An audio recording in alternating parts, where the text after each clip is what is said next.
Good morning students. आज हम BEd second year की क्लास में शैक्षिक नियोजन के कुछ और अन्य प्रकार को देखेंगे। पिछले दिन हम लोगों ने भी 3 प्रकार मेनली देखे थे, उसके जिसमें से ओवरऑल था, फिर उसके बाद आपका नेशनल पे नाम पे था, फिर उसके बाद ड्यूरेशन के अकॉर्डिंग था। आज जो हम है कुछ और भी योजनाओं के प्रकार देखेंगे जिस प्रकार के निम्नलिखित हैं। जैसे पहला होता है परिमाणात्मक, जिसमें हम लोग क्वांटिटेटिव की बात करते हैं। दूसरा होता है गुणात्मक, डेट मीन्स क्वालिटेटिव की बात होती है। तीसरा होता है प्रशासनिक, डेट मीन्स एडमिनिस्ट्रेटिव की बात होती है।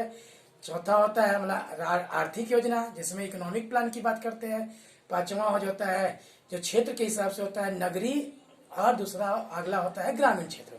अब जैसे कि नाम से ही आपको विदित हो रहा है कि जो हमको योजनाओं को रखा गया है वो किस किस चरण में रखा गया। पहला जो है परिमाणात्मक में, जिसमें के बेस पे हम लोग क्वांटिटी की बात करते हैं। जब हम एक विद्यालय की बात करते हैं, जिस विद्यालय में की संख्या, विश्वविद्यालय की संख्या, छात्रों की संख्या और छात्रों का मूल्यांकन और नामांकन दोनों चीज डिपेंड करता है। जिसमें अपयव अवरोधन की बात होती है। अपयव मतलब जिसमें कि बच्चे जो किसी कारणवश यानी छोड़ देते हैं, और अवरोधन होता है मान लीजिए कुछ कारणवश बीच में होता है। उसी के अनुसार जितने बच्चे हैं, बच्चों की छात्र संख्या के हिसाब से हमको क्या चाहिए, प्रयोगशाला चाहिए, अध्यापकों की संख्या चाहिए, कर्मचारियों की संख्या चाहिए, और कुर्सी, मेज, श्यामपट्ट, डस्टर, चौक अनुपात जो भी है। और यहाँ तक कि अगर शिक्षा को सुचारू रूप से चलाना है तो अवकाश की संख्या भी देखनी पड़ेगी। कितना अवकाश में हम यानी कि कम से कम दिया जा सके, जैसे कि कोर्स जो होता है समय पर पूरा हो सके, इसको ध्यान में रख के नियोजन का निर्माण करते। इसमें जो इस योजना को हम लोग संख्यात्मक योजना भी कर सकते हैं, या तो हम इसको परिमाणात्मक कर सकते हैं, या तो हम इसको क्वांटिटेटिव करते हैं, जिसमें क्वांटिटी की बात होती है। इसमें सभी डिपेंड करता है कितने शिक्षकों की डिमांड है, कितने बच्चों के ऊपर एक शिक्षक होना चाहिए। जैसे होता है ना कि एक कक्षा में इससे ज्यादा बच्चों को रख नहीं सकते, उस तरह से इसकी बात करते हैं। अगला जो हमारा है गुणात्मक। अगर हम किसी नियोजन की तैयारी कर लेते हैं, समय के हिसाब से, समय काल परिस्थिति के अनुसार शैक्षिक उद्देश्य निर्माण करते हैं, शिक्षा संरचना का निर्माण करते हैं, पाठचर्या और पाठ्यक्रम को देखते हैं कि जो पाठ्य के स्तर से एक्टिविटीज बनाई गई है, जितना भी यानी करिकुलर एक्टिविटी बनाई गई है, शिक्षण विधि लागू गई है, अध्यापक की शिक्षा को लगाया गया है, यहाँ तक कि निर्देशन परामर्श जो भी हम इस्तेमाल करते हैं वो किसके लिए करते हैं, इसको ध्यान में रखते हैं कि पाठ्यपुस्तक के हिसाब से इसमें इस योजना के तहत बच्चों में गुणात्मक विकास हो के, इसलिए शिक्षक भी अच्छा होना चाहिए और उसकी व्यवस्थाएं भी अच्छी होनी चाहिए, जिसके अनुसार बच्चों में गुणात्मक विकास कर सके। इसलिए देश काल परिस्थिति के अनुसार शैक्षिक उद्देश्य और शैक्षिक शिक्षा की रचनाओं में परिवर्तन होना चाहिए। इसी के बेस पे इसको हम लोग क्वालिटेटिव प्लान के तहत रखते हैं। अगला होता है प्रशासनिक। जब भी होता है प्रशासनिक योजना में क्या होता है, जो विद्यालय बटा हुआ है, आप ध्यान दिए होंगे, पूर्व प्राथमिक, प्राथमिक, माध्यमिक, फिर उच्चतर माध्यमिक, इसमें उच्च भी है, उच्चतर माध्यमिक, तकनीकी शिक्षा, व्यावसायिक शिक्षा, उच्च और अन्य स्तर की शिक्षाओं के लिए प्रशासन की आवश्यकता को ध्यान में रखा गया है। इसके तहत इसलिए रखा गया कि वो बीच बीच में समय समय पर उसका निरीक्षण कर सके कि जो हमने दिया है, जो कार्य दिया है, क्या वह उसके अनुरूप चल रहा है। इसी दृष्टि से प्रशासनिक प्रक्रियाओं की दृष्टि की योजना बनाई जाती है, उसे प्रशासनिक योजना कहते हैं।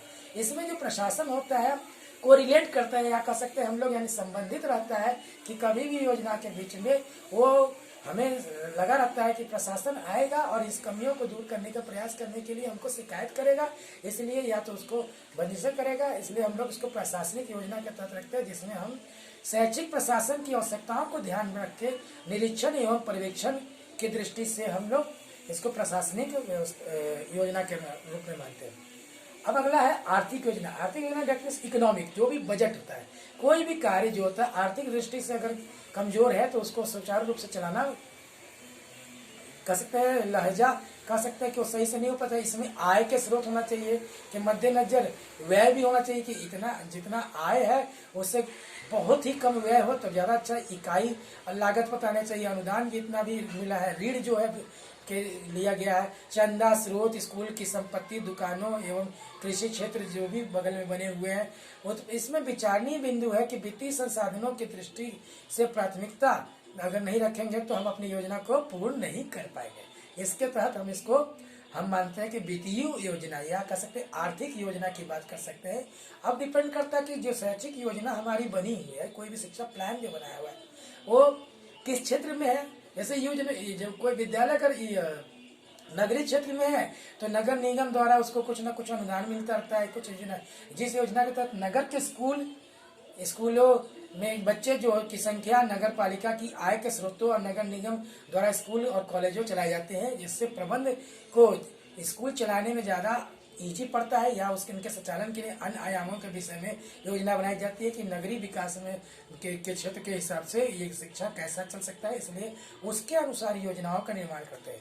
अगला जो लास्ट होता है हमारा ग्रामीण क्षेत्र। ग्रामीण योजना बहुत ही सरल होता है। एक तरह से ग्रामीण क्षेत्रों के योजनाओं के बनाना कठिन तो लगता है, लेकिन इसको सरल भी माना जाता है कि ग्रामीण स्कूल की आवश्यकताएं जो होती है सीमित होती है।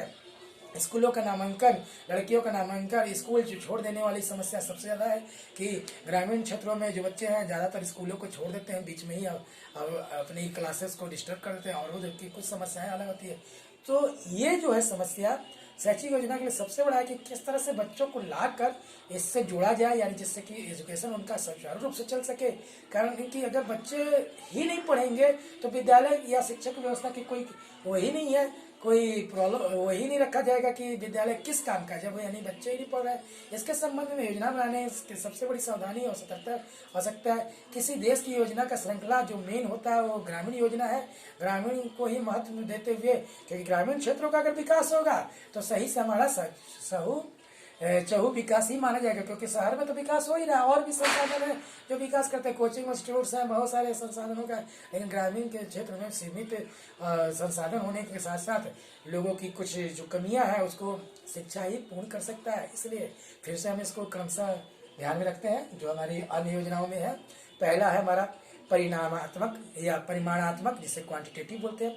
दूसरा है क्वालिटेटिव, जिसमें गुणात्मक। तीसरा हमारा प्रशासनिक, जिसे कह सकते हैं एडमिनिस्ट्रेटिव। चौथा हमारा आर्थिक योजना, जिसमें हम कह सकते हैं ये इकोनॉमिक प्लान।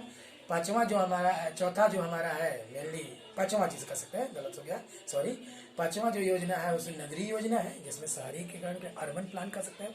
और छठवां जो है हमारा ग्रामीण योजना है। इसके अलावा भी कुछ योजना है जो कि जिसके कारण हम कुछ समस्याओं का पूरा करने की कोशिश करते हैं।